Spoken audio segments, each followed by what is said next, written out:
नमस्कार नमस्कार साथियों, कैसे हैं आप सभी को बहुत बहुत प्यार भरा नमस्कार। उम्मीद है सभी लोग बहुत बेहतरीन होंगे, शानदार होंगे, जबरदस्त होंगे। तो सारे शेर मेरे जल्दी से आ जाएं। कैसे हैं आप सब?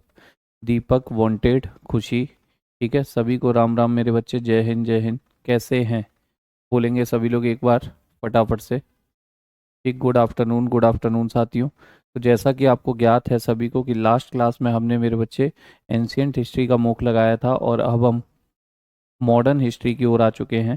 ठीक, मॉडर्न हिस्ट्री की ओर आ चुके हैं और जो भी इम्पोर्टेंट डेटास बनता है आपके मॉडर्न हिस्ट्री से आपके एग्जाम ओरिएंटेड, हम उसे देने का पूरा पूरा आपको प्रयास करेंगे। ठीक है, चलिए। सागर जी, चलिए चलिए, इस बात को हम पहुंचा देंगे, पर ये चीज़ें हमारे हाथ में है नहीं। कुंदन जी, नेहा, चांदनी, सागर, स्वरूप, ठीक है, सारे साथी मेरे जल्दी से आ जाएं। कैसे हैं आप लोग? कैसे हैं मेरे भाई? ठीक है, अशरार अंसारी जी, सागर भाई सुन ली है आपकी बात, परेशान ना होइए। रावण, कुंदन, सुरेंद्र, L4433, ठीक है भाई। सुदर्शन सिंह, क्या बात है। काजल जी, प्रिया, उत्कर्ष, लक्ष्मीबाई, निरंजन, छोटू, राहुल, आशीष, बबीता, शिखा, तो सभी को बहुत बहुत प्यार भरा नमस्कार। आते रहेंगे। और मेरे बच्चे, जैसा कि आपको ज्ञात है लास्ट क्लास में हमने मोक लगाया था, तो कहा था कि अगली क्लास से मॉडर्न हिस्ट्री स्टार्ट करेंगे। तो जितना भी मॉडर्न हिस्ट्री का वो डेटा है जो आपके एग्ज़ाम ओरिएंटेड है मेरे बच्चे, उस एग्ज़ाम ओरिएंटेड डेटा को हम आपको देने का पूरा पूरा प्रयास करने वाले हैं। और इसकी शुरुआत होती है भारत में यूरोपीय आगमन से। भारत में यूरोपीय आगमन मतलब ऐसे कुछ विदेशी आए मेरे बच्चे जिनका शुरुआत में मोटिव था कि भारत से व्यापार करना है, यहाँ से कुछ परचेस करना है और अपने यहाँ जा ले जा करके बेचना है। पहले सेलिंग परचेसिंग इनका मोटिव होगा, लेकिन धीरे धीरे जब ये देखेंगे कि ये तो भाई सोने की चिड़िया हमारे हाथ लग गई, तो वो कहीं ना कहीं यहाँ आपस में खुद में लड़ करके भारत की सत्ता हासिल करने के लिए भी लड़ाई लड़ेंगे। और आप जानते हैं कि धीरे धीरे करके वो अपना पूरा का पूरा शासन, पूरा का पूरा रूल इस्टाब्लिश कर लेंगे। ठीक है राज जी। चलिए, जीतू भाई राधे राधे, लवकुश, प्रवीण, धीरज, प्रशांत कुमार, आकाश, चलिए। ठीक, चलिए। तो मैंने कहा भारत में यूरोपीय आगमन अगर हम देखें तो सबसे पहले आता है मेरे बच्चे कि भारत में जो भी यूरोपियंस आए वो ग्रुप बना करके आए। ग्रुप बना करके मतलब इनके ग्रुप्स को हम कंपनी नाम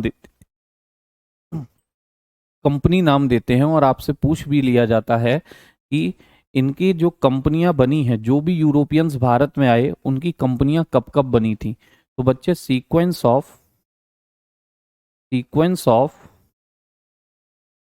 of establishment of establishment of establishment of establishment of European companies, European European companies, European companies, ठीक है ना। मतलब क्या है?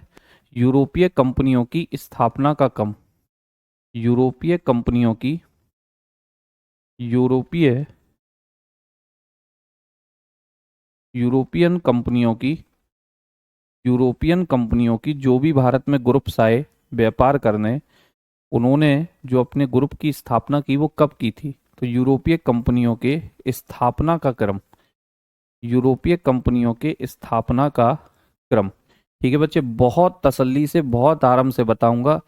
वो डेटा जो आपके एग्जाम में पूछा जाता है, ठीक है ना, केवल वही डेटा पर मैं बात करूंगा जो बार बार आपके एग्जामों में पूछा जाता है।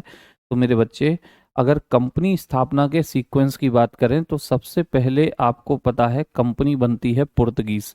कौन सी कंपनी बनती है? पुर्तगीज कंपनी बनती है। ठीक है, L4433 मेरे बच्चे, पीडीएफ से वो डेटा आपको बताऊंगा जो केवल फैक्ट होगा कि इसको याद कर लो। जैसे गवर्नर जनरल और वायसराय आएंगे, अभी गवर्नर जनरल और वायसराय आएंगे, उनकी मेरे बच्चे मैंने पीपीटी बनवा रखी है और आराम से बस आपको बताऊंगा इस गवर्नर जनरल ने ये काम किया, इस वायसराय ने ये काम किया। ठीक, तो बिल्कुल जो फैक्ट है जिसमें कुछ भी समझाना नहीं है वो डेटा आपके लिए पीपीटी पे हाजिर है। ठीक है, परेशान ना हो, दोनों का मिक्स करके आपको किसी भी परेशानी से अवगत नहीं कराना है। ठीक है, चलिए सबसे पहला मेरे बच्चे पुर्तगीज कंपनी बनती है, पुर्तगीज। ठीक है भाई, सबसे पहले आए पुर्तगीज, बोले तो पुर्तगाली कंपनी बनती है। सबसे पहले कंपनी किसकी बनी? पुर्तगाली कंपनी बनी। पुर्तगाली कंपनी बनी कब? तो मेरे बच्चे 1498 में, 1498 में। ठीक है, इसके बाद में जो कंपनी बनती है साथियों वो बनती है कौन सी? वो कंपनी बनती है आपकी डच है। ठीक है, अच्छा भारत में, हाँ भारत में तो मेरे बच्चे डच पहले आ गए थे, लेकिन कंपनी जो बनी वो इंग्लिश बनी। इंग्लिश बोले तो east India company, east India company, east India company, east India company. East India company किसकी होती है? ब्रिटिश। ईस्ट इंडिया कंपनी है आपकी British company, EIC। East India company बोले तो ब्रिटिश कंपनी है। और ये ब्रिटिश कंपनी बनी कब थी मेरे साथियों? ये ब्रिटिश कंपनी बन के तैयार हुई थी 1602 में। कब बनी थी? 1602 में बनी थी। कब बनी थी? 1602 में। इसके बाद में कंपनी बनती है डच, इसके बाद में बनती है डच, डच कंपनी। ये डच कंपनी कहाँ की थी बच्चे? ये डच कंपनी हुआ करती थी नीदरलैंड। ये डच कंपनी थी नीदरलैंड, ये डच कंपनी थी नीदरलैंड, ये डच कंपनी थी नीदरलैंड। और ये कब बनी मेरे बच्चे? तो ये बनी थी आपकी, अच्छा एक तो सॉरी, ये 1600 है, ये 1600। 1602 में तो डच बनेगी, 1602 में कौन सी बनेगी? डच कंपनी बनेगी, डच कंपनी बनेगी। और चौथे नंबर पे बनती है मेरे बच्चे कौन सी? डेनिश, डेनमार्क वाली, Danish company, Danish company. Danish company कहाँ की थी? डेनमार्क।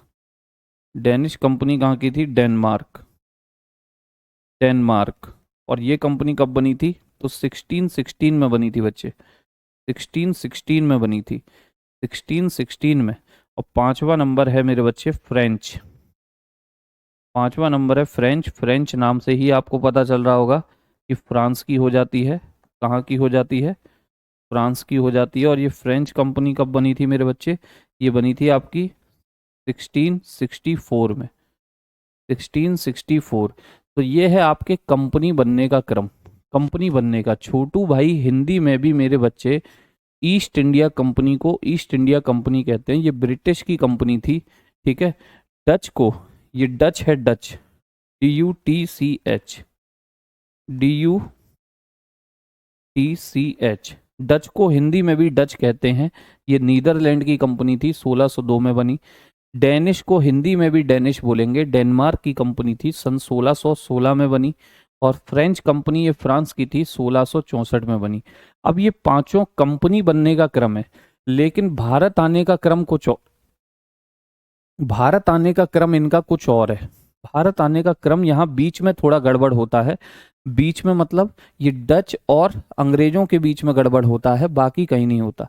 डच और अंग्रेजों के बीच में गड़बड़ होता है, बाकी कहीं नहीं होता। देखिए भारत आने का क्रम, sequence of entrance in India, sequence of, sequence of entrance in India, entrance in India. भारत आने का क्रम अगर देखें तो हल्का सा चेंज होता है, हल्का सा चेंज होता है। भारत आने का क्रम, भारत आने का क्रम,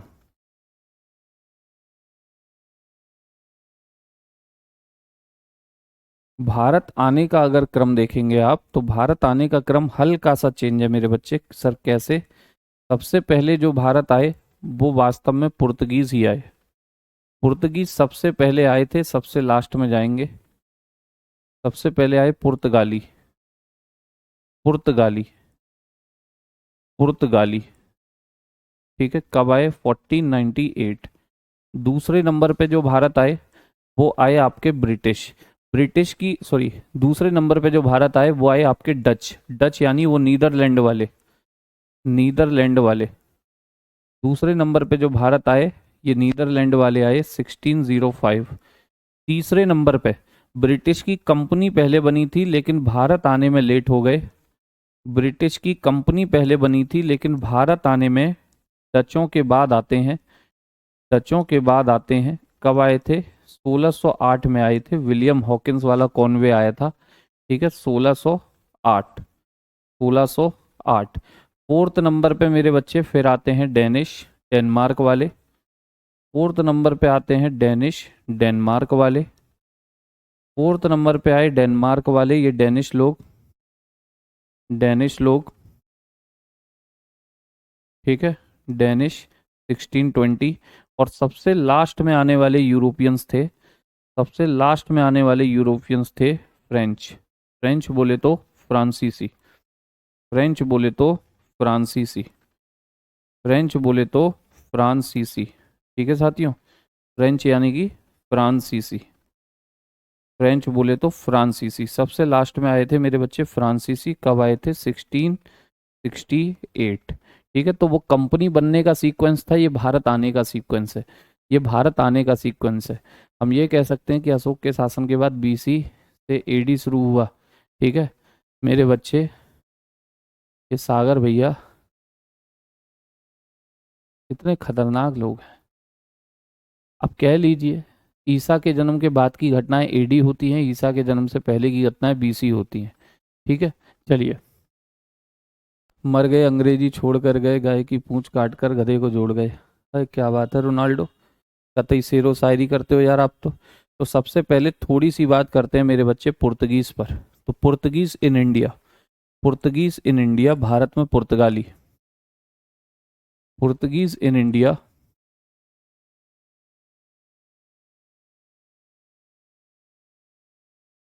Portuguese in India, in India, Bharat में पुर्तगाली। आपको पता है भारत में जो सबसे पहले आए वो यूरोपियन कौन थे? भारत में सबसे पहले आने वाले यूरोपियन कौन थे? आप कहेंगे सर पुर्तगाली थे। भारत में सबसे पहले कौन से यूरोपियन आए? पुर्तगाली। पुर्तगाली was the, Portuguese was the, Portuguese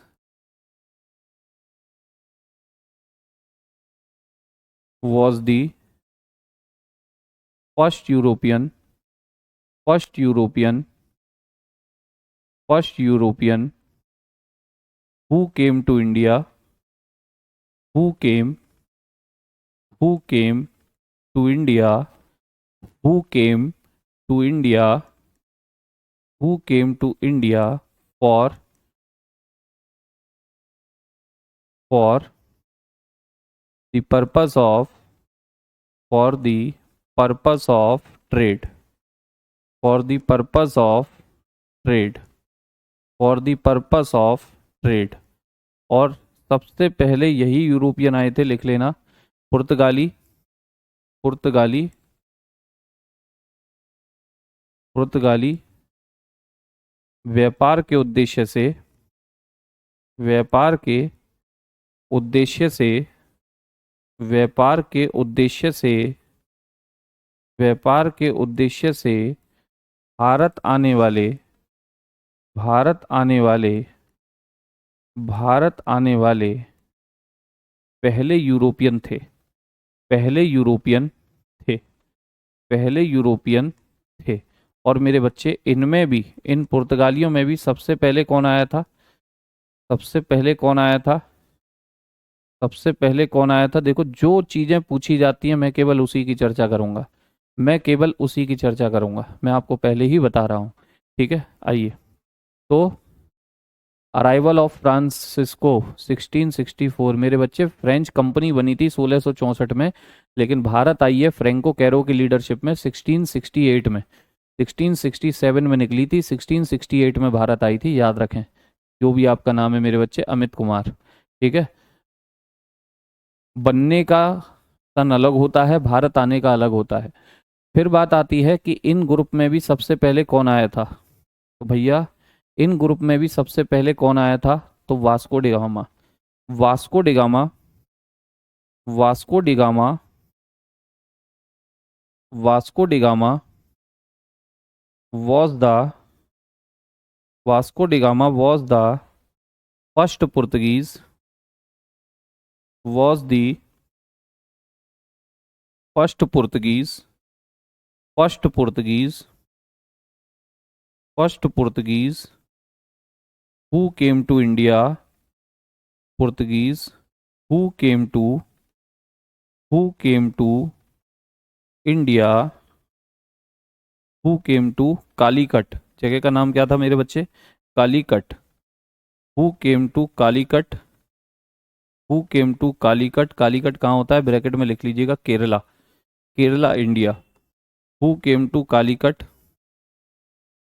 Kerala India in 1498 by the way of by the way of by the way of Cape of Good Hope, Cape of Good Hope, Cape of Good Hope, ठीक है। and welcomed by local ruler and welcomed by local ruler local ruler local ruler king Zamorin. Local ruler king, यहाँ कालीकट के राजा कौन थे? King Zamorin, king Zamorin. ठीक है भाई। तो जो कुछ यहाँ पर इंग्लिश में लिखा है परेशान ना होइए, हिंदी में भी आ जाएगा। वास्को डिगामा के बारे में है। वास्को डिगामा पहला पुर्तगाली था। Vasco da Gama, Vasco da Gama, Vasco da Gama,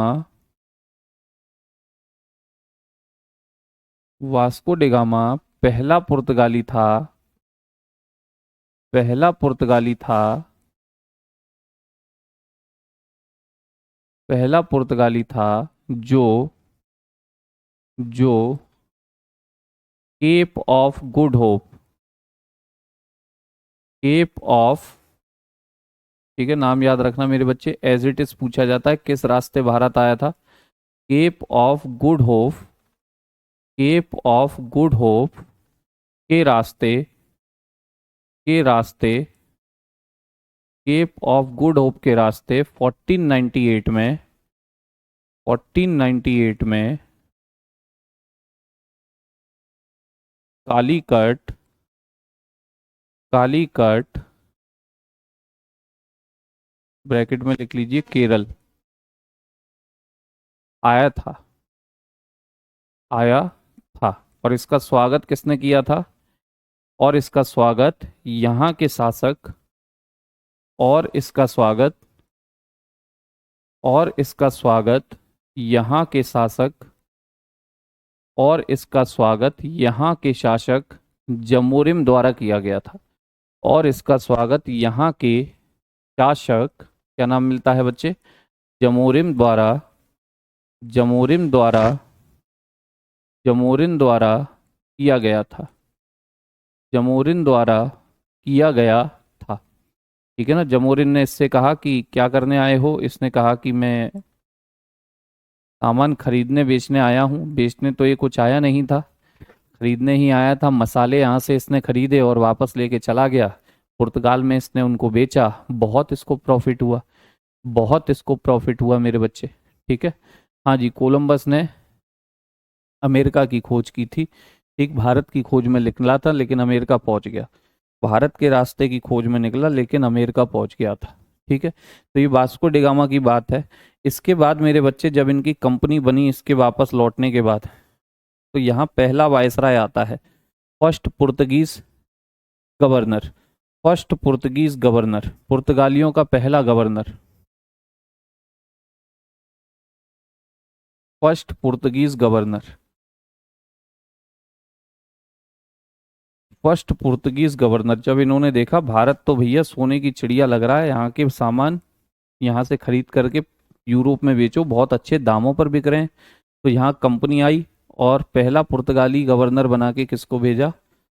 पहला पुर्तगाली गवर्नर, पहला पुर्तगाली गवर्नर जो यहाँ पर कंपनी का हेड था, पहला पुर्तगाली गवर्नर, पहला पुर्तगाली गवर्नर कौन था मेरे बच्चे? पहला पुर्तगाली गवर्नर कौन बना था? तो नाम याद रखना इसका, फ्रांसिस्को डी अल्मीडा। क्या नाम होता है साथियों? Francisco, Francisco, Francisco de Almeida, Francisco de Almeida. हमें सारे याद नहीं रखने हैं, लेकिन जो कुछ खास हैं एक दो उनके नाम पूछ लेता है। Francisco de Almeida, Francisco de Almeida, ठीक है। ये पहले आपके पुर्तगाली वायसराय होते हैं, फ्रांसिस्को डी अल्मीडा। अब ये जो फ्रांसिस्को डी अल्मीडा था, ये बुद्धि का बड़ा ही तेज था, बुद्धि का बड़ा ही तेज। इसने देखा कि अगर हम यहाँ आए हैं तो और भी यूरोपियंस आएंगे, और भी यूरोपियंस आएंगे। अब उस जमाने में हवाई जहाज तो चलते नहीं थे, उस जमाने में मेरे बच्चे हवाई जहाज तो थे नहीं, हवाई जहाज तो थे नहीं। जो कोई आएगा किस रास्ते से आएगा सर? समुद्री रास्ते से आएगा, समुद्री रास्ते से आएगा, समुद्री रास्ते से आएगा, ठीक है। Okay sir, east India company कभी सही नहीं दिखा रहा सर। क्या ईस्ट इंडिया कंपनी मेरे बच्चे बनी थी 1600 में, भारत आई है 1608 में, ठीक है। चलिए, तो ये फ्रांसिस्को डी अल्मीडा ने तय किया कि अगर हम भारत आए हैं तो और भी भारत आ सकते हैं, अगर हमें औरों को भारत आने से रोकना है, ठीक है। ओके, इसका स्वागत यहाँ के शासक जमोरिम द्वारा किया गया था, जमोरिम द्वारा किया गया था, ठीक है भाई। ये लो, चलिए। तो इसने कहा कि हम यहाँ आए हैं तो और भी लोग आ सकते हैं, और भी लोग आ सकते हैं, इससे अच्छा है कि औरों को आने से रोकिए। और औरों को आने से रोकना है तो अपनी नवल डिफेंस को मजबूत कीजिए। नवल डिफेंस का मतलब होता है मेरे बच्चे कि जो आपकी नौसेना है, जो आपकी नौसेना है उसे मजबूत कीजिए। He he make its naval powerful, he make he made he made his naval powerful, powerful, ठीक है ना। इसने कहा कि जो भारत की समुद्र है तीनों ओर, वहां पे अपनी क्या लगा दो? वहां अपनी पुर्तगाल की नौसेना लगा दो, नवल अपनी डिफेंस को मजबूती दो, जिससे कि कोई भारत में दूसरी पावर ना आ पाए। He made his Naval power, Naval powerful, powerful. इसने अपनी नौसेना को मजबूत बनाया, इसने अपनी नौसेना को, अपनी नौसेना को मजबूत बनाया, नौसेना को मजबूत बनाया। और इसकी ये जो पॉलिसी थी, इसकी ये जो पॉलिसी थी मेरे बच्चे, इसको एक नाम से जाना जाता है, इसको एक नाम से जाना जाता है। It is called blue water policy, it is called blue water policy, blue water policy, blue water policy इसको बोलते हैं, याद रखिएगा। हिंदी में कहते हैं नीली या शांत जल की नीति, शांत जल की नीति, शांत जल की नीति, शांत जल की नीति, शांत जल की नीति। कभी आपसे पूछे ब्लू वाटर पॉलिसी कौन चलाया था, तो भैया पुर्तगीज गवर्नर है, नाम है फ्रांसिस्को डी अल्मीडा। इसने कहा भारत के दो ये जो समुद्र है, इसको अगर अपन घेर लें तो कोई और बड़ी पावर यहाँ पर नहीं आ पाएगी। ये ट्राई किया था ये। इसके बाद में मेरे बच्चे एक व्यक्ति आता है जिसको पुर्तगीज का इंडिया में रियल इस्टाब्लिशर कहते हैं, नाम होता है अल्बुकर्क, अल्बुकर्क, अल्बुकर्क। एक व्यक्ति आया अल्बुकर्क।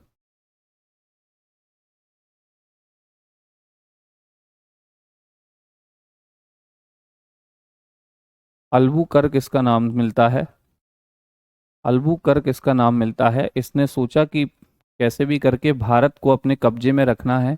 तो मेरे बच्चे, इसने वहाँ के लोकल रूलर्स को भी हराया, उनसे लड़ा भी और उनको हराया भी, उनसे लड़ा भी और उनको हराया भी। और इसकी सबसे खास बात बताऊं मैं आपको तो 1510 की बात होती है।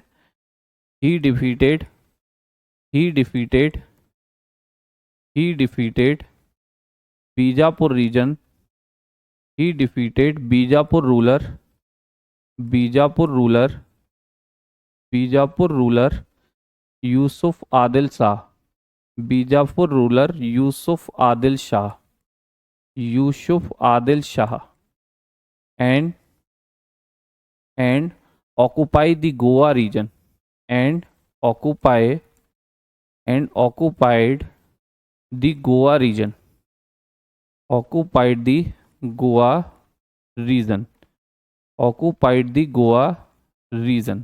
ठीक है मेरे साथियों, इसने बीजापुर के शासक यूसुफ आदिल शाह को हराया, इसने बीजापुर शासक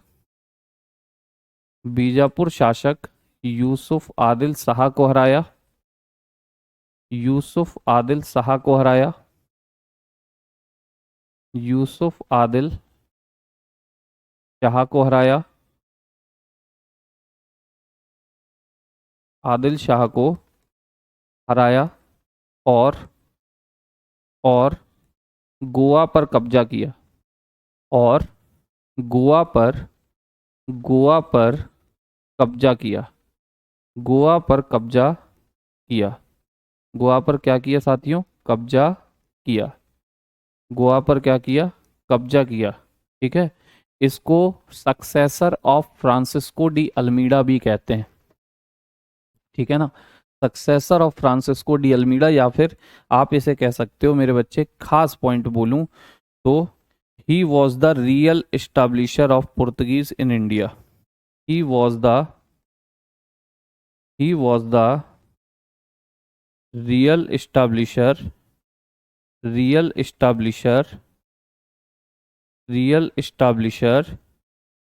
ऑफ पोर्तुगीज इन इंडिया।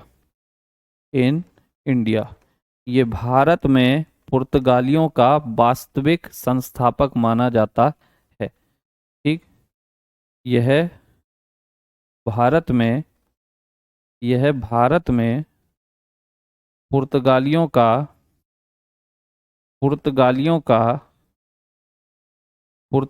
का वास्तविक संस्थापक था, वास्तविक संस्थापक था। अब ये पुर्तगीज आपको एक दो क्वेश्चन और देते हैं। ठीक है ना, इनका जो हेडक्वार्टर था मेरे बच्चे, शुरुआत में कोचीन था, शुरुआत में इनका हेडक्वार्टर क्या था? कोचीन। शुरुआत में इनका हेडक्वार्टर क्या था? ये यूरोपियन, सर क्या ये यूरोपियन था? बिल्कुल बिल्कुल, और क्या, यूरोपियन ही है, पुर्तगाली है। ठीक है मेरे बच्चे, शुरुआत में इनका हेडक्वार्टर कोचीन था, लेकिन बाद में गोवा बना। गोवा कौन बनाएंगे? तो एक वायसराय, एक गवर्नर बनाएंगे, जिनका नाम होता है मेरे बच्चे नीनो दी कूना, नीनो दी कूना। ठीक है, चलिए 1530 की बात होती है, खास पॉइंट है, सन डाल के लिख लेना मेरे बच्चे। 1530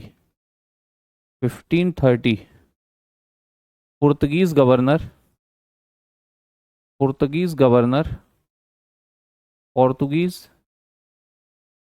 गवर्नर नीनो दी कूना, क्या नाम मिलता है? नीनो डी कूना, पुर्तगीज गवर्नर नीनो डी कूना moved the capital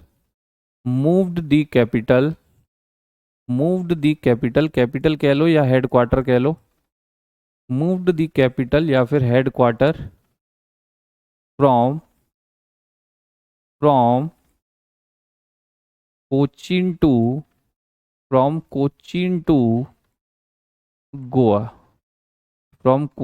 to Goa, ठीक है, तो खास पॉइंट है मेरे बच्चे, ये पूछ लिया जाता है आपसे, याद रखेंगे कि पुर्तगाली गवर्नर नीनो दी कूना ने पुर्तगाली गवर्नर नीनो दी कूना ने नीनो दी नीनो डी कूना ने कूना ने अपनी राजधानी अपनी राजधानी अपनी राजधानी राजधानी कह लो या मुख्यालय कह लो, हेडक्वार्टर, अपनी राजधानी या मुख्यालय कोचीन से या मुख्यालय कोचीन से कहाँ ट्रांसफ़र किया बाबू? कहाँ ट्रांसफ़र किया बोलेंगे? मुख्यालय कोचीन से गोवा ट्रांसफ़र किया। यानी पहले इनका हेडक्वार्टर क्या था? कभी पूछे पहले हेडक्वार्टर क्या था? कोचीन था। पहले हेडक्वार्टर क्या था? कोचीन था। और बाद में क्या हो गया मेरे बच्चे? गोवा हो गया। कोचीन से गोवा ट्रांसफ़र किया। कोचीन से गोवा ट्रांसफ़र किया। गोवा ट्रांसफ़र किया। और सबसे लास्ट में पुर्तगाली ही भारत से गए हैं। ठीक है, 1961 तक ये गोवा में मौजूद रहे, 1961 तक ये गोवा में मौजूद रहे। ठीक है, ओके। पहली फैक्ट्री कहाँ मेरे बच्चे? कोचीन लगी थी पहली फैक्ट्री, इसीलिए पहला सेंटर यही है, हेडक्वार्टर यही है। ठीक, पहली फैक्ट्री भी इनकी याद रखना यहीं थी, यहीं थी इनकी पहली फैक्ट्री। फैक्ट्री का मतलब होता था एक ऐसा स्थान जहां पर ये सामान खरीद के स्टोर करते थे, एक ऐसा प्लेस जहां पर ये सामान खरीद के स्टोर करते थे, यही इनकी पहली फैक्ट्री भी थी। अब बात आती है एक आध पॉइंट की पुर्तगीज से मेरे बच्चे। तो ये जो पुर्तगीज थे, ब्रॉड द कल्टीवेशन ऑफ तंबाकू to India. Portuguese brought the cultivation Portuguese brought the Portuguese Portuguese brought the brought the brought the cultivation cultivation of तंबाकू कल्टीवेशन ऑफ तंबाकू tobacco tobacco in India. In India, Bharat में तंबाकू की खेती आरंभ करने का क्रेडिट, श्रेय किसको जाता है? पुर्तगीज को जाता है। भारत में तंबाकू भारत में तंबाकू भारत में तंबाकू की खेती करने का श्रेय खेती करने का श्रेय श्रेय यानी कि शुरुआत, क्रेडिट पुर्तगालियों को जाता है। पुर्तगालियों को जाता है, यही लाए थे भारत में तंबाकू, पुर्तगालियों को जाता है। तो इतनी बातें आप पुर्तगीज से याद कर लेंगे तो बेहतरीन, शानदार, जबरदस्त हो जाएगा मामला। ठीक है, ओके। सर भारत में आज़ाद होने के बाद कैसे रहे इंडिया में? मेरे बच्चे हमने इनको भगाया नहीं। ठीक है, हमने इनको भगाया नहीं, क्योंकि हम नई नई गवर्नमेंट फॉर्म हुई थी, हम इनसे कोई लड़ाई लड़ना नहीं चाहते थे। जब इनके हाथों में कोई संसाधन नहीं रहे तो इन्होंने यहाँ से जाना ही बेटर समझा, जाना ही बेटर समझा। ठीक है विशाल बाबू। फिर आए भारत में मेरे बच्चे डच। फिर आए भारत में डच। आपको पता है 1602 में कंपनी बनेगी, भारत में आए 1605 में। और पहली फैक्ट्री बस इनकी पूछी जाती है मसूलीपट्टनम, और कोई क्वेश्चन इनसे बनता नहीं है। डच बहुत छोटे हैं, डच बहुत छोटे हैं। तो Dutch in India, Dutch in India,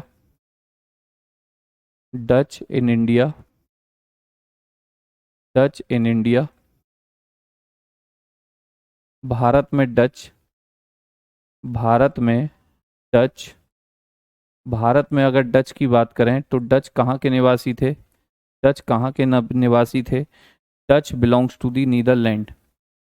Dutch belongs to Dutches belongs to Dutches belongs to Dutches belong to Netherland. Netherland, ये नीदरलैंड के निवासी थे। पूछ लिया जाता है, बताइएगा। ये नीदरलैंड के ये नीदरलैंड के ये नीदरलैंड के निवासी थे। ये नीदरलैंड के निवासी थे। ये कहाँ के निवासी थे साथियों? ये नीदरलैंड के निवासी थे। ठीक। कंपनी कब बनी थी? Dutch company. डच कंपनी कब बनी थी? तो डच कंपनी जो है डच कंपनी जो है वो कब बनी थी मेरे बच्चे? बोलेंगे जल्दी से। सर, डच कंपनी की जो स्थापना हुई थी, इस्टाब्लिशमेंट हुआ था, इस्टाब्लिशमेंट जो हुआ था वो 1602 में हुआ था। स्थापना हुई थी सर 1602 में। लेकिन भारत कब आए थे? भारत कब आए थे? 1605 में। Entrance in India, entered in India, entered in India. Bharat कब आए मेरे बच्चे? कंपनी बन गई थी 1602 में। भारत कब आए? भारत में आए कब? तो भारत में आए थे ये 1605 में। कब आए थे मेरे साथियों? 1605। और 1605 में आके इन्होंने जो पहली फैक्ट्री बनाई थी, क्योंकि जो व्यापारी आता था, बड़ा ग्रुप आता था, उसे सामान रखने के लिए एक प्लेस चाहिए था, तो इन्होंने पहली फैक्ट्री जो बनाई वो कहाँ बनाई? पहली फैक्ट्री जो बनाई वो कहाँ बनाई? ये बनाई थी मसूलीपट्टनम। कहाँ बनाई थी? मछलीपट्टनम। मछलीपट्टनम। हिंदी में कहते थे इसको मसूलीपट्टनम। मसूलीपट्टनम। ठीक है। मसूलीपट्टनम। मसूलीपट्टनम कहाँ होता है? आंध्र प्रदेश था। कहाँ था मेरे बच्चे? आंध्र प्रदेश। मसूलीपट्टनम बोले तो आंध्र प्रदेश। आंध्र प्रदेश, यहाँ इनकी पहली फैक्ट्री थी। ज़्यादा कोई क्वेश्चन नहीं देते हैं। ठीक है। ज़्यादा कोई क्वेश्चन नहीं देते हैं। डब्लू कुमार कह रहे हैं 1596। 1596 में कौन आ गया? 1596 में कौन आ गया? ठीक है। बबीता कुमारी 1596। कौन 1596? ठीक है। 1596। डच के बाद मेरे बच्चे जो भारत आए वो आए ब्रिटिश। भारत आए वो आए ब्रिटिश। 1600 में इनकी कंपनी फॉर्म हुई थी। 1608 में इनको भारत लाना है। चलिए, क्लियर। डच मेरे बच्चे भारत से चले जाते हैं जब आपका एक युद्ध होता है, वेदरा का युद्ध।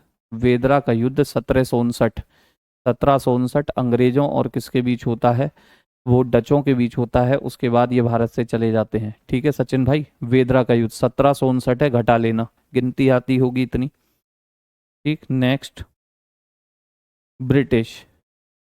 British. British in India. British in India.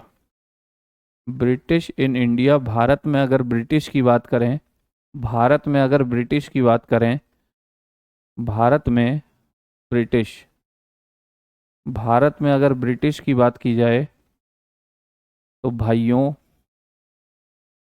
British की जो कंपनी होती है, ये ब्रिटिश कंपनी का नाम क्या था? ये ब्रिटिश की जो कंपनी थी, ब्रिटिश कंपनी जिसे हम कहते थे east India company. East India company. East India company. Hindi में भी इसे यही नाम देते हैं, कोई अलग नहीं है, कोई अलग नहीं है। ठीक है। जो ब्रिटिश की पहली कंपनी थी, जो ब्रिटिश की पहली कंपनी थी, ठीक, उसे क्या भी कहते हैं? East India company. East India company कहा जाता है। और ये जो ईस्ट इंडिया कंपनी है, ये कब बनी थी मेरे बच्चे? तो मैंने पहले ही बता दिया, इसका इस्टेब्लिशमेंट हुआ था सर 1600 को, जब उस समय रानी थी एलिजाबेथ। रानी एलिजाबेथ थी ब्रिटेन की।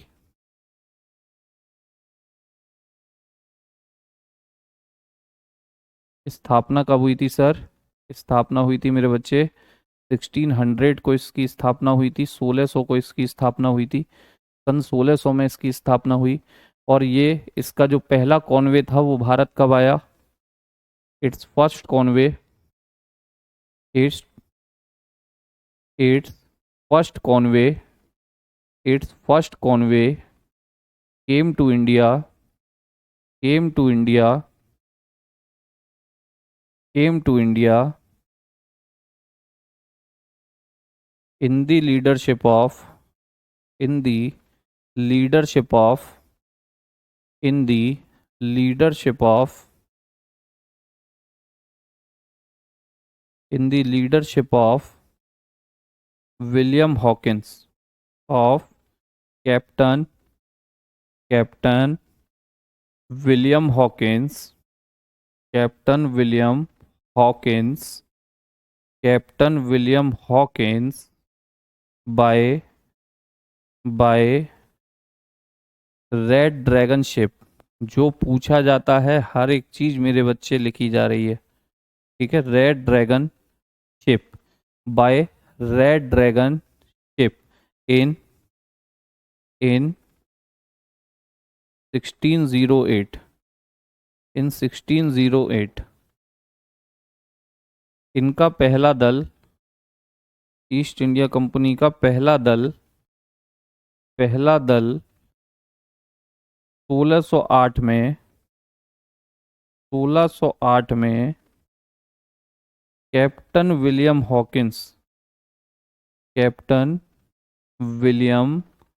हॉकिंस के नेतृत्व में कैप्टन विलियम हॉकिंस के नेतृत्व में हॉकिंस के नेतृत्व में कहाँ पर आया बच्चे? हॉकिंस के नेतृत्व में रेड ड्रैगन जहाज द्वारा, जो पानी का जहाज था, इसका नाम पूछा जाता है कि विलियम हॉकिंस किस जहाज से भारत आया था। रेड ड्रैगन जहाज द्वारा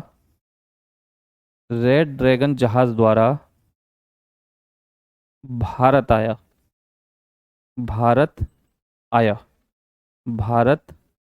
आया। ठीक है मेरे बच्चे, रेड ड्रैगन जहाज द्वारा भारत आया। अब जैसे ही ये भारत आए तो इन्होंने तत्काल में एक फैक्ट्री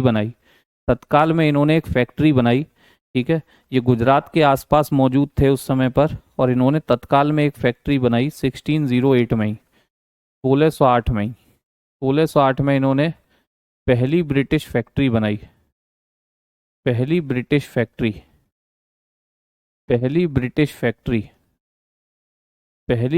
फैक्ट्री इन्होंने बनाई तत्काल प्रभाव से। कहाँ पर बनाई? सूरत।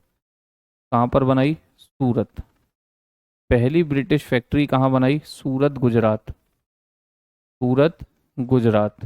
पहली ब्रिटिश फैक्ट्री कहाँ बनाई? सूरत, गुजरात में बनाई। लेकिन जैसे ही इन्होंने फैक्ट्री बनाई तो लोग इन पर हंसने लगे। उन्होंने कहा ये ज़मीन आपकी नहीं है जो बिना पूछे यहाँ पर फैक्ट्री लगा रहे हो, सामान रखने के लिए जगह बना रहे हो। ठीक, इसने कहा मतलब कि यहाँ राजाओं का शासन चलता है, राजाओं का। अगर आपको ये चाहते हो कि कोई आपकी फैक्ट्री में तोड़फोड़ ना मचाए तो चुपचाप जाके यहाँ के राजा से परमिशन लेके आओ। जब वो परमिशन दे देंगे तो आपकी फैक्ट्री परमानेंट रहेगी, नहीं तो कभी भी उखाड़ फेंक दी जाएगी। तो विलियम हॉकिंस बोले अच्छा ऐसा है। तो विलियम हॉकिंस को लगा कि कोई हमारी ये फैक्ट्री ये उखाड़ ना फेंक दे भाई, ये सामान रखने का जो हमने ठिया बनाया है ये कोई उखाड़ के ना फेंक दे। इससे अच्छा है परमिशन ले आते हैं। यानी कि अभी जो ये सूरत वाली फैक्ट्री है ये कैसी है? ये टेम्परेरी फैक्ट्री है। ये कैसी फैक्ट्री है? टेम्परेरी। ये बाद में बनेगी परमानेंट जब मिल जाएगी परमिशन। ये अभी कैसी फैक्ट्री है? ये टेम्परेरी फैक्ट्री है, याद रखें। ये अस्थाई फैक्ट्री है क्योंकि बिना राजा की परमिशन के लगी है। तो आपसे पूछा जाता है पहली अस्थाई factory, first temporary factory of British, तो याद रखना आंसर आता है सूरत।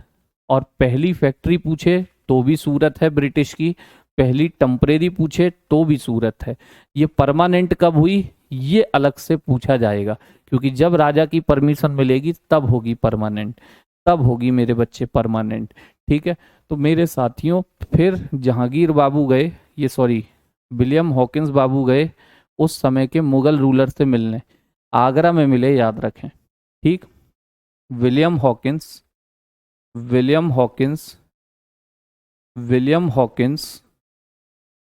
Meet meet the Mughal ruler, the Mughal ruler, the Mughal ruler Jahangir, Jahangir in Agra, Jahangir in Agra, Jahangir in Agra, Jahangir in Agra. ठीक है। और William Hawkins, William Hawkins Mughal बादशाह जहांगीर से कहाँ मिले? आगरा में मिले। William Hawkins, William Hawkins Mughal बादशाह जहांगीर से, मुगल बादशाह जहांगीर से कहाँ पर मिले बाबू? मुगल बादशाह जहांगीर से, मुगल बादशाह जहांगीर से आगरा में मिले। मुगल बादशाह जहांगीर से आगरा में मिले।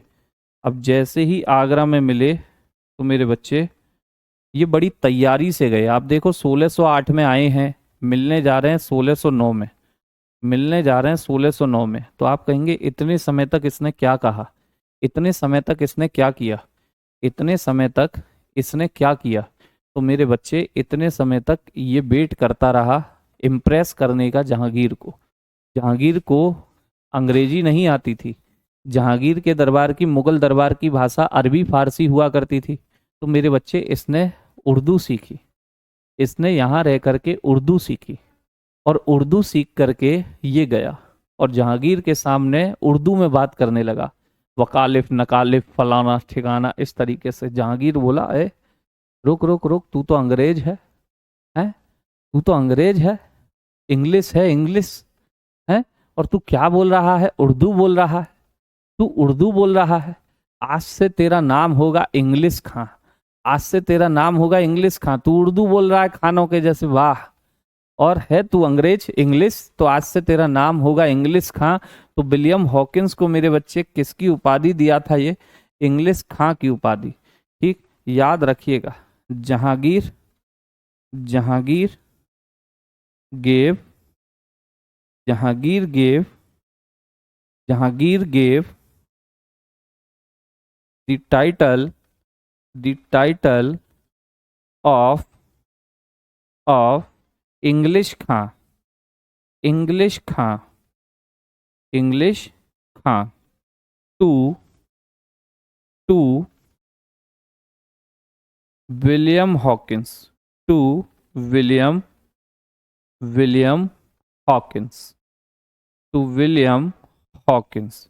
जहांगीर ने विलियम हॉकिंस को, जहांगीर ने, जहांगीर ने विलियम हॉकिंस को, जहांगीर ने विलियम हॉकिंस को, विलियम हॉकिंस को इंग्लिश खां की उपाधि दी थी।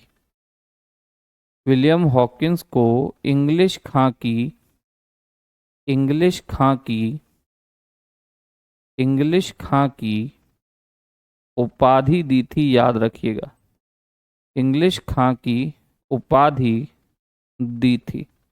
ठीक है। और साथ में जहांगीर ने इससे कहा, ये काम करो, आप अपनी फैक्ट्री हाल फिलहाल के लिए सूरत वाली को परमानेंट नहीं कर रहा हूं मैं, आप चाहो तो दक्षिण भारत में अपनी फैक्ट्री लगा सकते हो, सूरत वाली फैक्ट्री बाद में परमानेंट करने के कागज आपको दे दूंगा, अभी मेरी अनुमति नहीं है।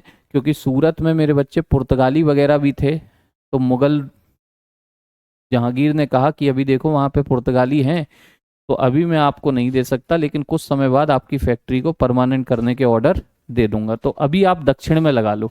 तो पहली फैक्ट्री कहाँ लगी है? सूरत की, लेकिन अभी परमिशन नहीं मिली है, इसलिए ये टेम्परेरी फैक्ट्री होती है। तो अब पूछेगा पहली परमानेंट फैक्ट्री। अब यहां से जैसे ही जहांगीर लौट के आया, ये क्या नाम है, विलियम हॉकिंस लौट के आया, तो मेरे बच्चे पहली परमानेंट फैक्ट्री लगी, first permanent factory of British, first permanent factory of British, first permanent factory of British, first permanent factory of British. First permanent factory of British, ठीक है, ब्रिटिश की पहली स्थायी फैक्ट्री, ब्रिटिश की पहली स्थायी फैक्ट्री, ब्रिटिश की पहली स्थायी फैक्ट्री कहाँ लगी? ब्रिटिश की पहली स्थायी फैक्ट्री कहाँ लगी थी? कभी आपसे पूछे ब्रिटिश की पहली स्थायी फैक्ट्री कौन सी होती है, तो वही मछलीपट्टनम, मछलीपट्टनम, मछलीपट्टनम, मछलीपट्टनम। ब्रिटिश की पहली स्थायी फैक्ट्री कहाँ होती है बाबू? मछलीपट्टनम, बोले तो मसूलीपट्टनम। कब लगी थी? 1609 में लगी थी। कब लगी थी? 1609 में लगी थी, 1609 में लगी थी, ठीक है, 1609 में, ठीक है। गजेंद्र भैया, एक तो डीपीपी से नहीं हो रहा है माम, वो पीपीटी से नहीं हो रहा है मामला। अगर एक एक के चक्कर में मैं यहाँ स्लाइड बैक ही करता रहा, जबकि एक बार इंग्लिश में लिख रहा हूँ, एक बार हिंदी में लिख रहा हूँ, फिर भी आपके पास इतना भी वो नहीं है पेन चलाने का मेरे बच्चे, तो मैं क्या ही कर सकता हूँ बताइए, मैं क्या ही कर सकता हूँ बताइए, ठीक है, मैं क्या ही कर सकता हूँ बताइए मेरे साथियों।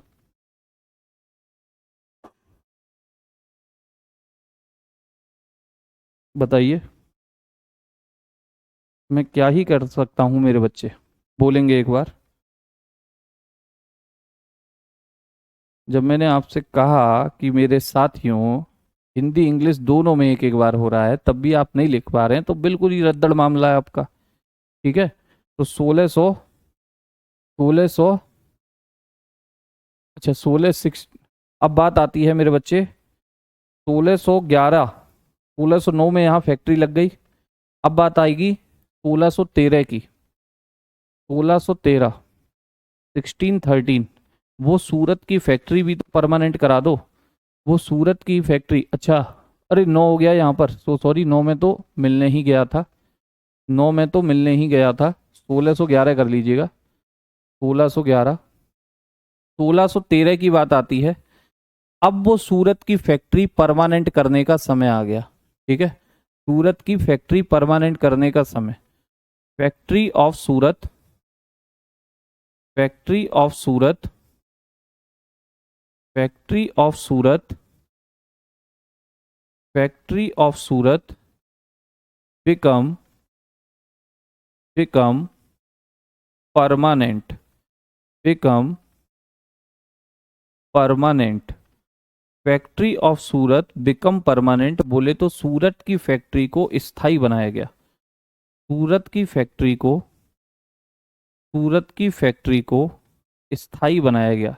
तो आपसे पूछे ब्रिटिश की पहली फैक्ट्री कौन सी थी, नो डाउट सूरत आंसर करना। ब्रिटिश की पहली अस्थायी factory, temporary factory, no doubt Surat answer होगा। लेकिन ब्रिटिश की पहली परमानेंट फैक्ट्री पूछ ले, स्थायी फैक्ट्री पूछ ले पहली, तो मछलीपट्टनम। सूरत वाली फैक्ट्री को स्थायी कब बनाया गया? ठीक, सूरत की फैक्ट्री को, सूरत की फैक्ट्री को क्या बनाया गया बाबू? स्थायी बनाया गया। सूरत की फैक्ट्री को, सूरत की फैक्ट्री को क्या बनाया गया? स्थायी बनाया गया। बाद में बनी है ये स्थायी, ठीक है, बनाया गया। अब आपको पता है ब्रिटिश, मेरे बच्चे, हम पर जो रूल किया है वो किसने ही किया है? हम पर जो रूल किया है वो ब्रिटिश ने ही किया है ना, ब्रिटिश ने ही किया है। तो इसने कुछ खास लड़ाइयाँ लड़ी हैं इतिहास में, खास लड़ाइयाँ, ठीक। एक तो इसने युद्ध जीता फ्रांसीसियों से, फ्रांसीसियों से 7 ईयर बैटल जिसे कहते हैं वॉन्डी वॉश बैटल, उसमें फ्रांसीसियों को हराया। तो मैं सीधा जिक्र उन्हीं पर करता हूं मेरे बच्चे। 1763, 1763 ब्रिटिश डिफीटेड द फ्रांसीसी, ब्रिटिश डिफीटेड द फ्रांसीसी, British defeated, British defeated, defeated the Francisci, the French in 7 year battle, in 7 year battle, in 7 year battle, in 7 year battle, क्योंकि दो ही मजबूत शक्तियां भारत में थी मेरे बच्चे, दो ही सबसे स्ट्रांग पावर जो थी वो या तो अंग्रेज थे या फ्रेंच थे। और लास्ट में आते आते ब्रिटिश ने फ्रेंच को पराजित कर दिया। ठीक है ना, पराजित कर दिया। ब्रिटिश ने सप्तवर्षीय युद्ध में सप्तवर्षीय सप्तवर्षीय युद्ध में सप्तवर्षीय युद्ध में फ्रांसीसियों को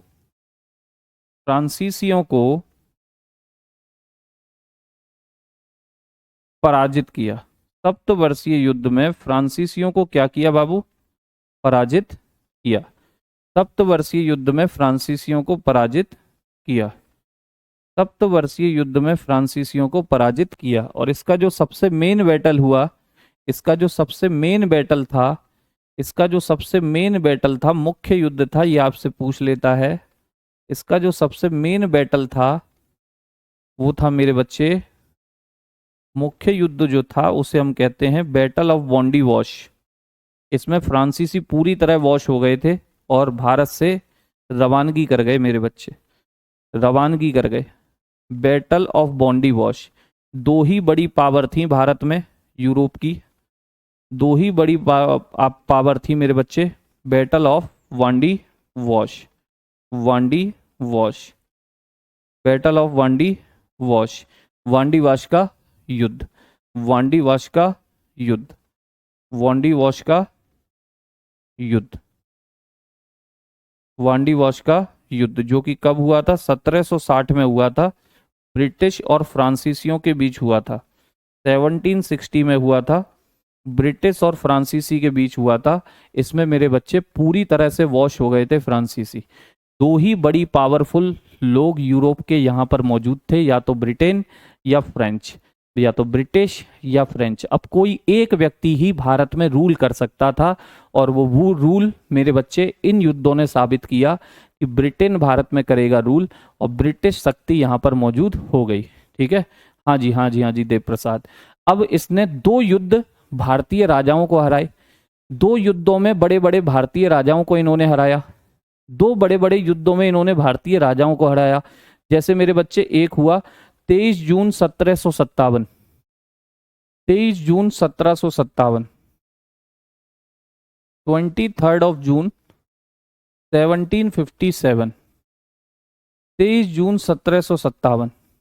इसे हम कहते हैं battle of Plassey, battle of Plassey, Plassey का युद्ध, बैटल ऑफ प्लासी, प्लासी का युद्ध। ठीक है, बैटल ऑफ प्लासी, प्लासी का युद्ध। इसमें क्या हुआ?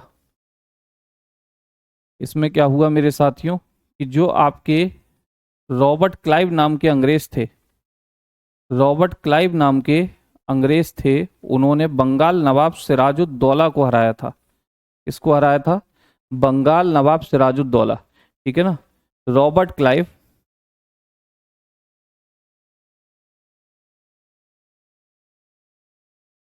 चलिए, Robert Clive defeated Bengal Nawab Sirajuddaula. British British general British general Robert Clive, Robert Clive, Robert Clive defeated defeated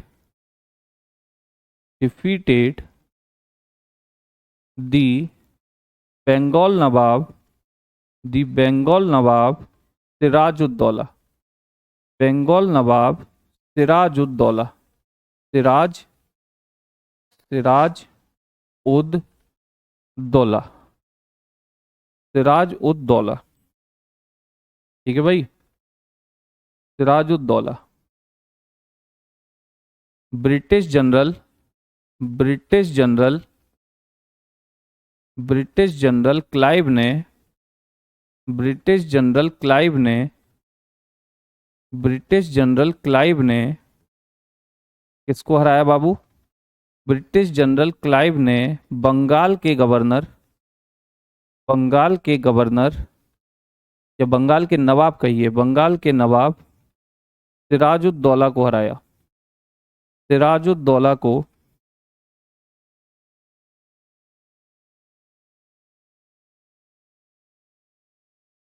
Siraj-ud-Daulah को हराया, सिराजुद्दौला को हराया। ठीक है भाई, किसको हराया? सिराजुद्दौला को हराया। अब इसके बाद इनके हाथ में बंगाल आ गया, लेकिन जब तक ये पूरे भारत की मेन पावर को नहीं हराते हैं, जब तक ये पूरे भारत की मेन पावर, क्योंकि आप जिसको हराओगे उसी का ही तो क्षेत्र आपके हाथों में आएगा, आप जिसको हराओगे उसी का ही तो क्षेत्र आपके हाथों में आएगा, आप जिसको हराओगे उसी का ही तो क्षेत्र आपके हाथों में आएगा मेरे बच्चे। जी सर। तो इसने हराया था बंगाल नवाब को, तो बंगाल तो इनके हाथ लग गया।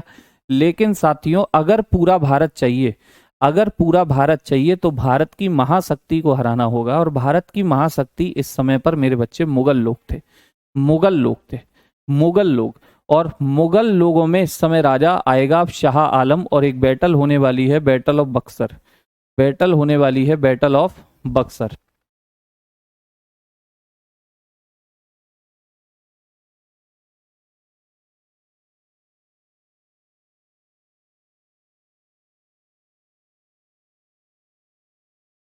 चलिए, आगे आता है आपका बैटल ऑफ बक्सर, यानी कि 22 ऑफ अक्टूबर 1764 का वो दिन होता है।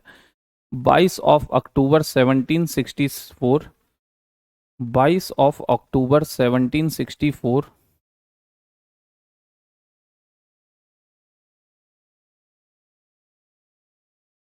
बैटल ऑफ बक्सर इसको बोलते हैं, बक्सर का युद्ध के नाम से ही जाना जाता है, बैटल ऑफ बक्सर,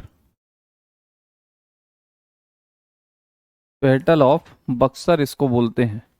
ठीक है, बक्सर का युद्ध, बक्सर का युद्ध, बक्सर का युद्ध इसे बोला जाता है, बक्सर का युद्ध इसे बोला जाता है।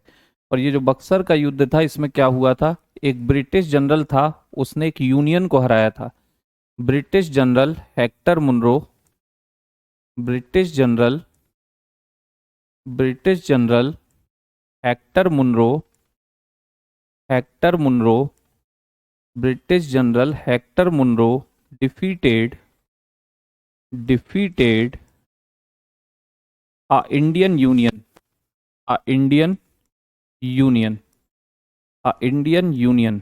ये बैटल जो थी इनके लिए मेरे बच्चे करो या मरो थी, करो या मरो, या तो हारेंगे, या हार गए तो भारत से रवानगी, जीत गए तो मेरे बच्चे जीत गए, जीत गए तो पूरा भारत इनका, जीत गए तो पूरा भारत इनका। ठीक है, ब्रिटिश जनरल हेक्टर मुनरो ने, British general, British general Hector Munro ने,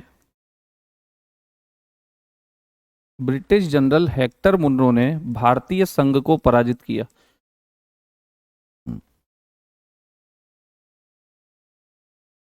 हेक्टर मुनरो ने किसको पराजित किया बच्चे? हेक्टर मुनरो ने भारतीय संघ को, भारतीय संघ को पराजित किया, भारतीय संघ को, भारतीय संघ को पराजित किया। और इस इंडियन यूनियन, इस भारतीय संघ में कौन कौन था सर? इस इंडियन यूनियन में कौन कौन था? इस इंडियन यूनियन में कौन कौन था यहाँ पर? इस इंडियन यूनियन में कौन कौन हुआ करता था? तो ये जो भारतीय संघ था मेरे बच्चे, इसमें 3 लोग थे। एक था आपका अवध नवाब शुजाउद्दौला, ठीक है, शुजा, शुजा उद दौला, शुजाउद्दौला, शुजाउद्दौला। ठीक है, हिंदी में भी नाम यही है, इंग्लिश में भी नाम यही है मेरे बच्चे, शुजाउद्दौला। कहाँ का नवाब है? ये अवध का नवाब था, अवध नवाब, अवध नवाब। ठीक, और यहाँ पर मेरे बच्चे एक व्यक्ति और था जिसका नाम था मीर कासिम, मीर कासिम, मीर कासिम। ये जो मीर कासिम था, ये आपका बंगाल का पूर्व नवाब था, ये मीर जाफर का दामाद था। मीर जाफर वो व्यक्ति है जिसने मेरे बच्चे सिराजुद्दौला के साथ गद्दारी की थी। मीर जाफर वो व्यक्ति था जिसने सिराजुद्दौला के साथ चीटिंग की थी, सिराजुद्दौला को हरवाया था, और फिर खुद मीर जाफर बंगाल का नवाब बना था। लेकिन अंग्रेजों ने उसके साथ भी षड्यंत्र किया, उसे हटा दिया, और उसके दामाद को नवाब बनाया, मीर कासिम को। मीर कासिम अंग्रेजों से लड़ना चाहता था, तो वापस से अंग्रेजों ने इसको नवाब पद से हटाया और मीर जाफर को नवाब बना दिया। मीर जाफर को नवाब बना दिया। तो मीर कासिम ने यूनियन बनवाया और लड़ाई लड़ी, यूनियन बनवाया और लड़ाई लड़ी। और सबसे मुख्य बंदा है मेरे बच्चे शाह आलम। सबसे मुख्य बंदा है ये शाह आलम। शाह आलम सेकंड कहते हैं इनको, शाह आलम सेकंड। यही है आपके मुगल रूलर, यही है आपके मुगल रूलर, यही है मेरे बच्चे मुगल बादशाह, यही है मुगल बादशाह, मुगल शासक। अब देखो पूरे भारत की केंद्रीय शक्ति हार रही है, पूरे भारत की सेंट्रलाइज पावर हार रही है, पूरे भारत की सबसे बड़ी शक्ति हार रही है। तो पूरा भारत इनके कंट्रोल में जाएगा? जी सर बिल्कुल जाएगा।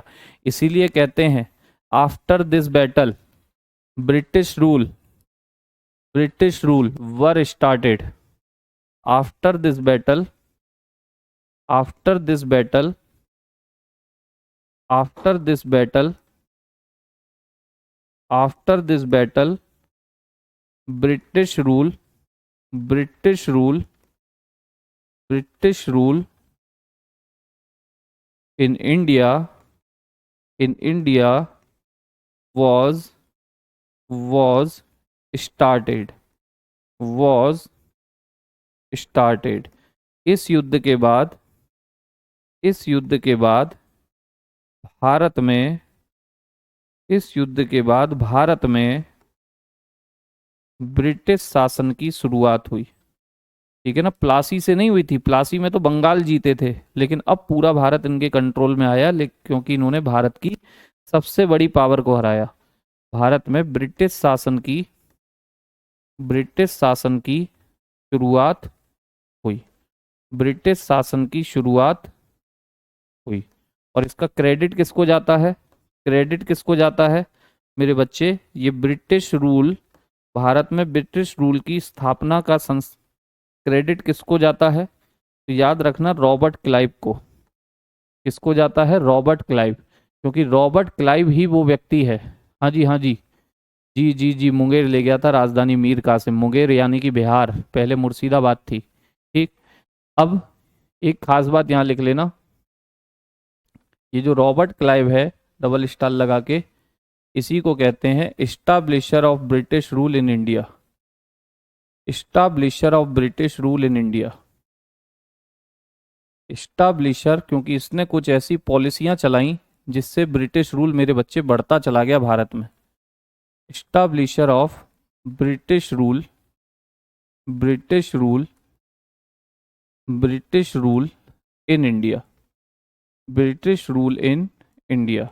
भारत में, भारत में ब्रिटिश शासन का संस्थापक, भारत में ब्रिटिश शासन का, ब्रिटिश शासन का संस्थापक, भारत में ब्रिटिश शासन का संस्थापक। इसी की ऐसी नीतियां थीं कि जिन नीतियों की वजह से ये ब्रिटिश शासन बढ़ता चला गया, ग्रोथ करता चला गया, इसी को कहते हैं संस्थापक।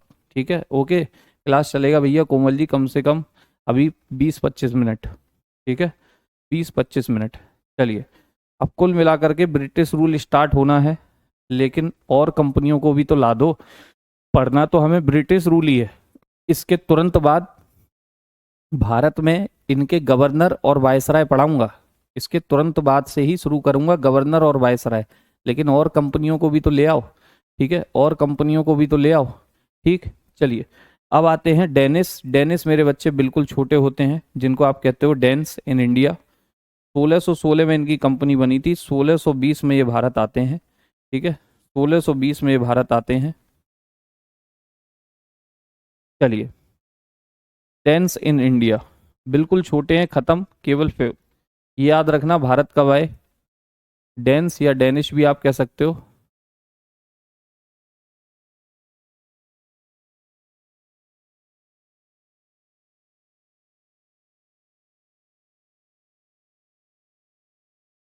ठीक, वही 2 पॉइंट आपको याद रखने हैं। भारत में, भारत में डेनिस, भारत में डेनिस की अगर बात करें तो कुछ भी इन्होंने खास किया नहीं, कोई क्वेश्चन ये देते नहीं, बस कंपनी याद रखना और भारत कब आए ये याद रखना। कंपनी इस्टेब्लिशमेंट कब हुआ, कंपनी इस्टेब्लिश कब हुई, कंपनी इस्टेब्लिश कब हुई, कंपनी स्थापना कब हुई थी, कंपनी स्थापना हुई थी इनकी 1600 में, कंपनी स्थापना हुई थी 1600 में, बल्कि 1616 में। और भारत कब आए, एंटर्ड इन इंडिया, भारत में प्रवेश कब हुआ इनका, भारत में प्रवेश कब हुआ, भारत में प्रवेश कब हुआ, तो भारत में प्रवेश होता है इनका कब, भारत में प्रवेश होता है 1620 में। ज़्यादा कोई खास क्वेश्चन ये देते नहीं है, ये इतना भी पूछ ले तो बहुत बड़ी बात समझना। ठीक है, ये है आपकी डेंस की बात। अब एक कंपनी बचती है फ्रेंच, अब एक कंपनी बचती है फ्रेंच, उसको और ले आओ मेरे बच्चे, उसको और ले आओ। ठीक है,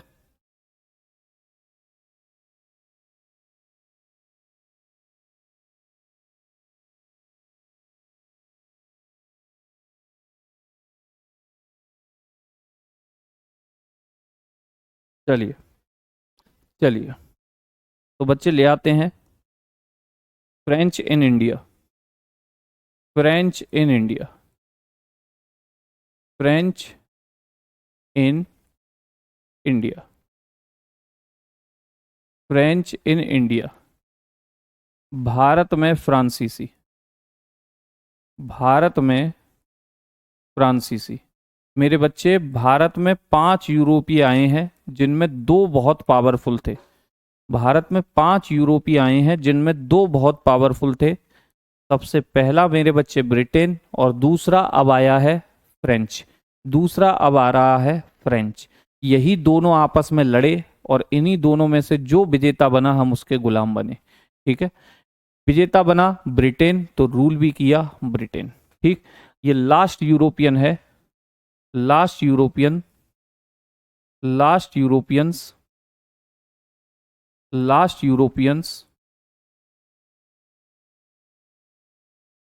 who came to, who came to India, who came to India. भारत आने वाले अंतिम यूरोपीय, भारत आने वाले, भारत आने वाले, भारत आने वाले अंतिम यूरोपीय हैं ये, अंतिम यूरोपीय, भारत आने वाले अंतिम यूरोपीय हैं, याद रखें। ठीक है, भारत आने वाले अंतिम यूरोपीय होते हैं ये। अब मेरे बच्चे, ये जो फ्रांसीसी आए, आने की बात अलग है, कंपनी कब बनी, इनकी जो कंपनी का इस्टेब्लिशमेंट होता है वो कंपनी कब बनी थी,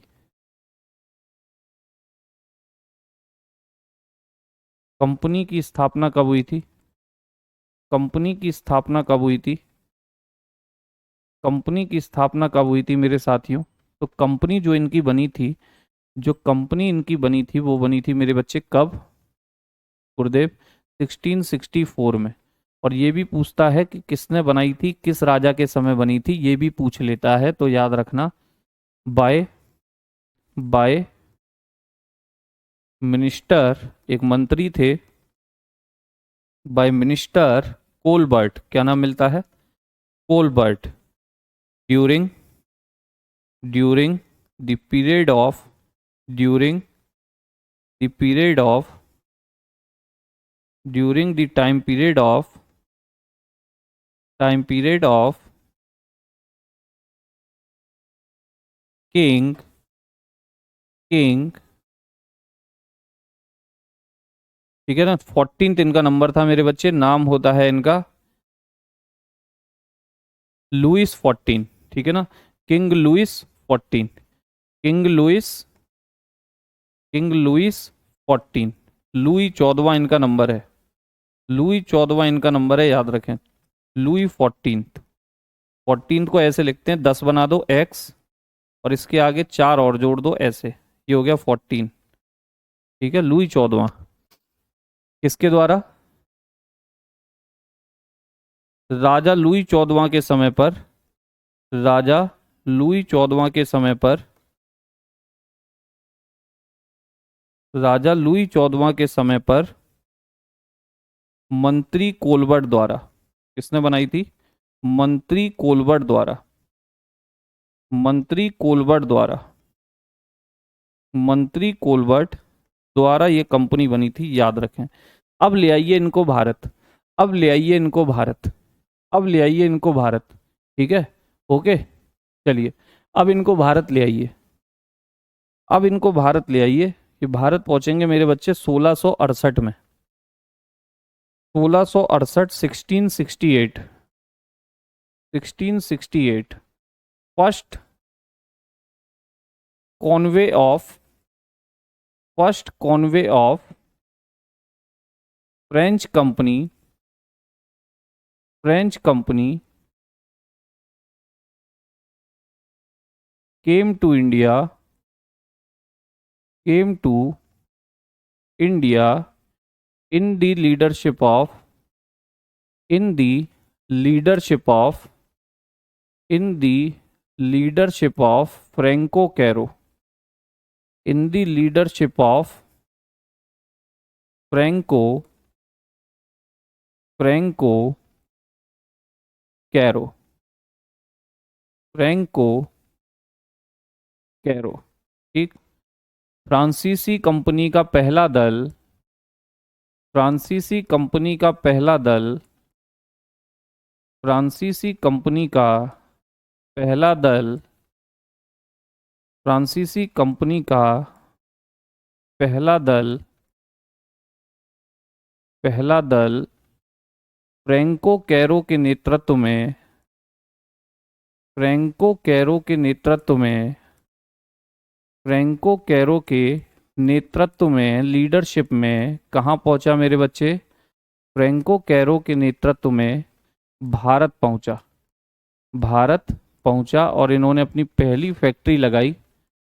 फर्स्ट फ्रेंच फैक्ट्री आपसे कभी पूछे, फर्स्ट फ्रेंच फैक्ट्री कभी आपसे पूछे तो फर्स्ट फ्रेंच फैक्ट्री मेरे बच्चे याद रखना, फर्स्ट फ्रेंच फैक्ट्री होती है, फर्स्ट फ्रेंच फैक्ट्री। पहली फैक्ट्री कहाँ लगाई इन्होंने? फर्स्ट फ्रेंच फैक्ट्री जहाँ पर अंग्रेजों ने लगाई थी, सूरत, सूरत बोले तो गुजरात, सूरत बोले तो गुजरात। पहली फ्रेंच फैक्ट्री कहाँ लगी? गुजरात। और सेकंड फ्रेंच फैक्ट्री कहाँ लगी? सेकंड फ्रेंच फैक्ट्री कहाँ लगी? सेकंड फ्रेंच फैक्ट्री कहाँ लगी मेरे बच्चे? ये लगी थी वहीं पर जहाँ अंग्रेजों ने लगाई थी, मसूलीपट्टनम, मसूलीपट्टनम, मसूलीपट्टनम बोले तो आंध्र प्रदेश, मसूलीपट्टनम बोले तो आंध्र प्रदेश। यानी ये वहाँ वहाँ गए जहाँ जहाँ अंग्रेज पहुँचे, जहाँ जहाँ अंग्रेज पहुँचे। दोनों बराबर के पावरफुल लोग हैं, दोनों पावरफुल लोग हैं, ठीक है। और वहीं जा रहे हैं ये लोग भी जहाँ पहले से ब्रिटिश हैं, तो दोनों में आपस में झड़प हुई, क्योंकि पहले अंग्रेज अकेले प्रॉफिट बना रहे थे, अब ये लोग भी आ गए तो प्रॉफिट बंटने लगा। जब प्रॉफिट बंटने लगा तो मेरे बच्चे किसी को पसंद नहीं आएगा और आपस में झगड़े शुरू हुए, लड़ाइयाँ शुरू हुई, जिसका अंत हुआ सप्तवर्षीय युद्ध के बाद 1763 में, जिसकी सबसे मुख्य बैटल होती है बैटल ऑफ वांडी वॉश। फ्रांसीसी हारते हैं और भारत से मेरे बच्चे इनका सफाया हो जाता है, ये वॉश हो जाते हैं, ये वॉश हो जाते हैं, ये वॉश हो जाते हैं। ठीक, एक खास पॉइंट याद रखना मेरे बच्चे, इन्होंने जो अपना हेडक्वार्टर बनाया था वो पौंडीचेरी में बनाया था, जो इन्होंने किससे लिया था? शेर खान लोदी से लिया था, जो बीजापुर के रूलर थे। ठीक, फ्रांसीसी बिकम, फ्रांसीसी मेड देयर हेडक्वार्टर, फ्रांसीसी made, French made, French made their, their headquarter, their headquarter to Pondicherry, to Pondicherry, to Pondicherry by taking a land, by taking, by taking a land, a land to Bijapur ruler, land from Bijapur ruler, from Bijapur ruler, Bijapur ruler, Bijapur ruler, नाम क्या होता है मेरे बच्चे? शेर खां लोधी, शेर खां, शेर खां लोधी, शेर खां लोधी, ठीक है, शेर खां लोधी, इन 1673, इन 1673, ठीक है। फ्रांसीसियों ने, फ्रांसीसियों ने, फ्रांसीसी ने 1673 में, 1673 में बीजापुर के शासक शेर खां लोधी से, बीजापुर शासक शेर खां लोधी से, शेर खां लोधी से, शेर खां लोधी से जमीन लेकर, जमीन लेकर, शेर खां लोधी से जमीन लेकर, जमीन लेकर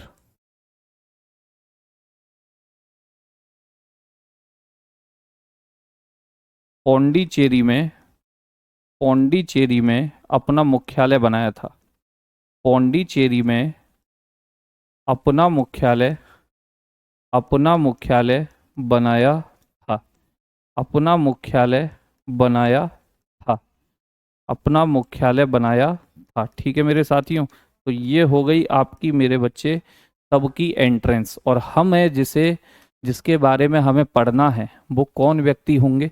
वो व्यक्ति होंगे मेरे बच्चे कौन? वो व्यक्ति होने हैं आपके ब्रिटिश। वो व्यक्ति कौन होने हैं? वो व्यक्ति ब्रिटिश होने हैं, ठीक। क्योंकि अंततः ब्रिटिश ने फ्रांसीसियों को हरा करके यहाँ कब्जा जमाया और अपना रूल स्टार्ट किया। भारतीयों के साथ ये पहले ट्रेड करने जुड़े थे, धीरे धीरे उनसे, उनसे ही मेरे बच्चे टैक्स वसूलना ये स्टार्ट करेंगे, अपना रूल चलाना स्टार्ट करेंगे।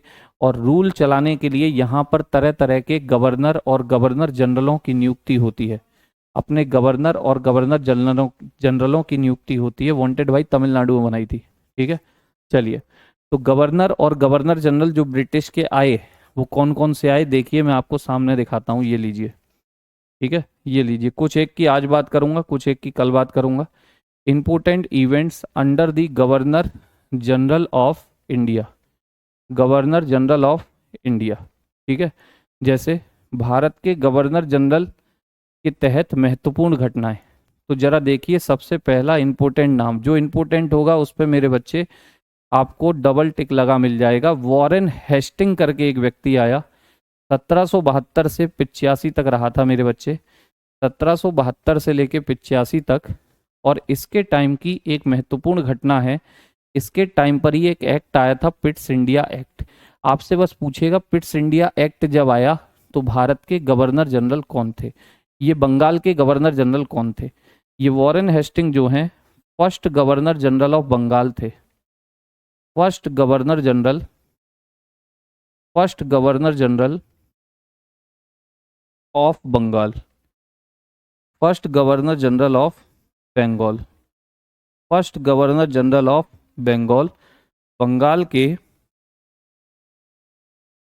प्रथम गवर्नर जनरल, बंगाल के प्रथम गवर्नर, गवर्नर जनरल, बंगाल के पहले गवर्नर जनरल थे साथियों ये, बंगाल के पहले गवर्नर जनरल थे। इन्हीं के टाइम पर मेरे बच्चे, कैड का मतलब कुमार एडुटेनमेंट, ठीक, पिट्स इंडिया एक्ट इन्हीं के टाइम पर आया था, ठीक है, पिट्स इंडिया एक्ट। और तो और याद रखें, खास बात बता रहा हूं मेरे बच्चे, Hastings brought the dual government system to an end by enforcing the regulating act.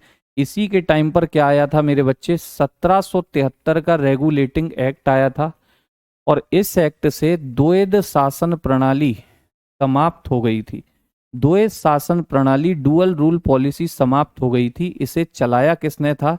इसे क्लाइव ने चलाया था, इसे क्लाइव ने चलाया था, याद रखें, इसे क्लाइव ने चलाया था, क्लाइव ने चलाया था, ठीक है, इसे क्लाइव ने चलाया था मेरे बच्चे, ठीक। Next, he founded the Asiatic Society of Bengal with William Jones, खास पॉइंट है, इम्पोर्टेंट है। He founded the Asiatic Society of Bengal with William Jones, ठीक है, यही संस्थापक होते हैं इस संस्था के। पूछे जाते हैं आपसे, बताइएगा। 1784, इन्होंने 1784 में विलियम जोन्स के साथ एशियाटिक सोसाइटी ऑफ बंगाल की स्थापना की थी। एशियाटिक सोसाइटी ऑफ बंगाल की स्थापना की थी, ठीक है भाई। चलिए, ठीक है, ये एज इट इज पहुंच जाएगा मेरे बच्चे, सचिन भाई, जहां से जहां तक है वहां तक, ठीक। इसके बाद में the zamindars were given judicial power and civil criminal court were establish in each district during his tenure as the governor general of India. जमींदारों को न्यायिक शक्तियां दी गई, उनके कार्यकाल में प्रत्येक जिले में सिविल और आपराधिक न्यायालय स्थापित हुए। कोई खास पॉइंट नहीं, खास मिलेगा मेरे बच्चे। देखिए, इसने इसी के टाइम पर मेरे बच्चे एक खास काम क्या हुआ, ये भी कोई खास नहीं है, तो यही आप याद रखना मेरे बच्चे। बाकी की कहानी, बाकी की बातें मैं आपको बताऊंगा कल, बाकी की कहानी मैं आपको बताऊंगा कल। बाकी के गवर्नर जनरल और वायसराय कल देखेंगे, ठीक है ना। बाकी के गवर्नर जनरल वायसराय कल देखेंगे। कल मैं आपको गवर्नर जनरल वायसराय बताऊंगा, और टेंशन ना लो, ये पीपीटी से ही है, ये पीपीटी से ही है, ठीक है, क्योंकि इनके काम कोई समझाने वाले नहीं है। ये सीधा फैक्ट आता है, किस गवर्नर जनरल के टाइम पर क्या हुआ था, किस वायसराय के टाइम पर क्या हुआ था, ठीक है। सीधा क्वेश्चन आएगा कि कोई भी काम पूछेगा तो उसके टाइम का वायसराय पूछेगा, गवर्नर जनरल पूछेगा, या गवर्नर जनरल देगा तो पूछेगा इनमें से कौन सा काम इसके टाइम पर हुआ था। तो सीधा याद करने का पॉइंट है। और कल ही आपको 1857 की क्रांति के बारे में भी बताऊंगा, ठीक है। बाकी जितना भी इंपॉर्टेंट डेटा हो सकता है, जितना भी इंपॉर्टेंट डेटा हो सकता है मेरे बच्चे, आपके एग्जाम के रिगार्डिंग जितना भी इंपॉर्टेंट डेटा मैं कलेक्ट कर सकता हूं वो सारा आपको दूंगा, ठीक। जनरल, गवर्नर जनरल अलग अलग होते हैं मेरे बच्चे, जनरल, गवर्नर जनरल अलग अलग है। जनरल तो किसी का भी हो सकता है, सेना का भी जनरल हो सकता है, ठीक है ना। लेकिन गवर्नर जनरल जो होता है ये एक एग्जीक्यूटिव पोस्ट है, एक कार्यपालिका पद है, जो सीधा राजा के कांटेक्ट में या किसी पर्टिकुलर अधिकारियों के कांटेक्ट में रह के काम करता है, ठीक है। क्लियर, बोले एक बार सभी साथी। चलिए, तो जितना भी बेहतरीन डेटा हो सकता है मैं आपके लिए मेरे बच्चे आप तक पहुंचा दूंगा, परेशान ना होना, ठीक है। इसी महीने में आपका ये मॉडर्न हिस्ट्री करा करके सब कुछ खत्म हो जाएगा, ठीक। तो आज के लिए सभी साथियों को नमस्कार, जय हिंद, जय भारत।